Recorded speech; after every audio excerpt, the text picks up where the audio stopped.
Σας το ξαναλέω. Ναι. Η γυναίκα ρε, θέλει να της φέρεις μιουριμότητα. Μιουρίμαντς. Τι θέλει? Εξεπλάγει με τα ελληνικά σου. Να της φέρεις μιουριμότητα, μιουρίμαντς. Και όταν είναι έτοιμη θα πέσει σαν το φρούτο στην αγκαλιά σου. Ασέτου στη φρούτου.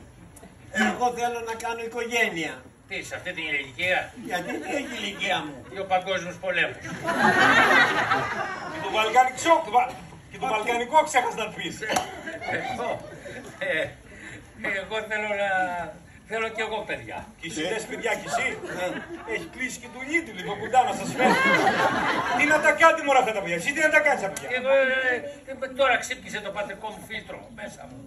Εσύ δεν έχεις τίποτα να πεις. Εγώ τι να πω? Έλα δεν τι σου γράφω κείμενα. Δεν θέλω να πεθάνω και να μείνω άτεκνος. Μην ανησυχείς μωρέ. Άμα πεθάνεις σε πάω εγώ τελευταία στην κατοικία. Θα φέρω και αυτό να σε κουβαλάω μαζί, θα πω κάτσε κι εσύ, όσο να είναι θα πας κι εσύ λίγο. Θέλω να του μεταλαμπαδεύσω. Το ε3 και το ε9.